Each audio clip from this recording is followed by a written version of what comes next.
अच्छा 10 के सभी विद्यार्थियों, आज मैं आपको गणित का एक ऐसा पेपर सॉल्व कराऊंगा ना जो आपको अच्छे नंबर स्कोर करा के देगा।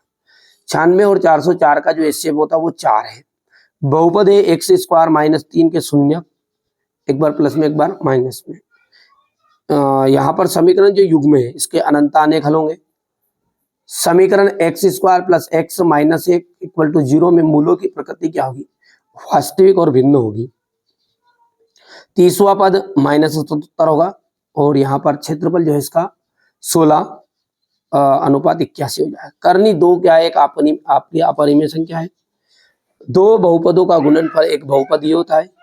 समीकरण जो है 2x plus 3y equal to 5 में x का मान 1 है तो यहाँ पर सोल्व कर दिया है तो y का मान भी 1 निकलेगा। और इनका मूल ज्ञात करोगे तो दोनों के इक्वल टू 0 कर दो तो ये माइनस उधर जाके प्लस का हो गया और प्लस वाला माइनस हो गया। और लगातार दो पदों का अंतर ही क्या कहलाता है? सार्वंतर कहलाता है। चलिए आगे बढ़ते हैं। घात बहुपद है, त्रिघात बहुपद है जिसमें घात 3 हो वो त्रिघात बहुपद कहलाएगा, तो ये आपका ऑप्शन राइट रहेगा। रेखिक बहुपद है, रेखिक जिसमें घात 1 हो तो ये ax प्लस बी ये आपका रेखिक बहुपद कहलाएगा। द्विघात समीकरण है x square minus 1 is equal to 0, तो एक बार प्लस में और एक बार माइनस में, तो जब आप इसको सोल्व करोगे ना तो एक बार प्लस में और एक बार माइनस में वाला ये उत्तर आपका निकल कर आ जाएगा।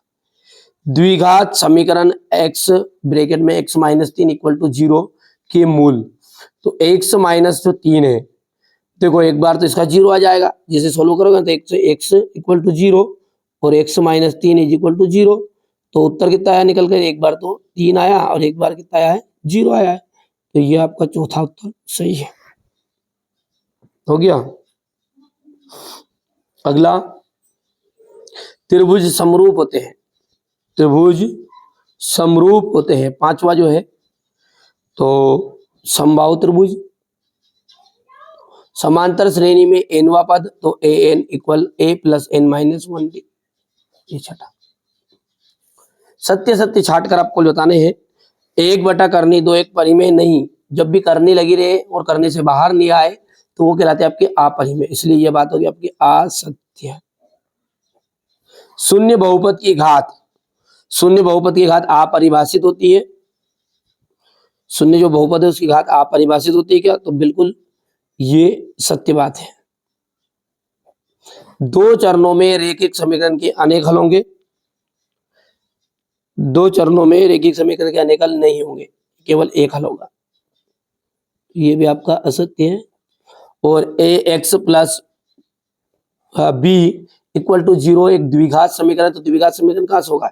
जिसकी घात 1 हो वो आपका रैखिक होता है, तो ये आपका असत्य होगा।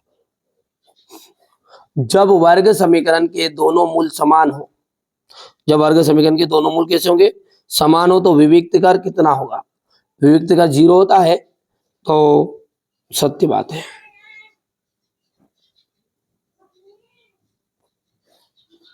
और माइनस 2 2 माइनस 2 फिर 2 माइनस 2 समांतर श्रेणी नहीं, जिसमें सार्वंतर समान हो वही आपका समांतर श्रेणी कहलाएगा, बाकी समांतर श्रेणी नहीं कहलाएगा। अब एक वाक्य में उत्तर, ये संख्या 156 के अभाज्य गुणनखंड निकालिए। तो 156 के अभाज्य गुणनखंड निकालने का तरीका ये है, 2 सतह 14, 2 अठे 16, 2 तिया 6 और 2 इनाम 18, 3 एक अन्ना 3, 3 तिया 9, 13 एक अन्ना 13, तो कितना निकल कर आया? 2 की घात 2 गुणित 3 गुणित 13। रेखिक बहुपद की घात होती है, रेखिक बहुपद की घात होती है 1। यदि 2 संतरों और 5 सेबों का मूल्य 70 रुपये है तो इस स्थिति का रेखिक समीकरण के रूप में प्रदर्शित करिए। देखो 5 सेब है, सेब है मतलब, तो 5 x हो गया प्लस 70 है तो 70 y हो गया, और इज इक्वल टू आपका लिख देना, आपको सॉरी गलत बोल दिया है, ये मेरे पास नहीं है। 2 संतर है, 2 संतर है तो 2x प्लस 5 सेब है तो 5y और रुपये पूरे 70 है, तो ये समीकरण बन गया। द्विघात समीकरण का मानक रूप होता है उसका a x square plus b x plus c is equal to 0। वर्ग समीकरण है आपका a x square plus c x plus b में मूलों का योग कितना होगा?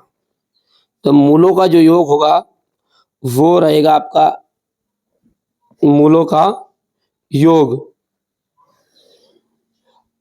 अल्फा प्लस बीटा ये जो निकल आया माइनस का बी बटा 1 और इसका 10वें पद का मान जो है वो कितना होगा? तो 10वां पद होगा आपका a10 और a10 का फॉर्मूला अपन लगाएंगे तो a10 इक्वल होता है a प्लस 9d। a का मान बताओ, a का मान है 2 प्लस 9 इंटू डी का मान 7 में से 2 गया तो 5, 9 5 45, 2 गुणित 45, 2 प्लस 45 तो उत्तर आ जाएगा 47। तो यहाँ पर 47 आंसर आ जाएगा। अब यहाँ पर देख सकते हैं एचसीएफ कितना अपना 306 और 657 का 9 दिया है तो एचसीएफ एलसीएम है, एलसीएम ज्ञात करना आपको। ये क्वेश्चन नंबर 7 देख सकते हैं, ये क्वेश्चन नंबर 8 9 10 यहाँ से देख सकते हैं ये 11 12 13 14 15 16 हो गया इतना। क्वेश्चन नंबर 17 देख सकते हैं आप, क्वेश्चन नंबर 18 19 20 21 22 और ये 23।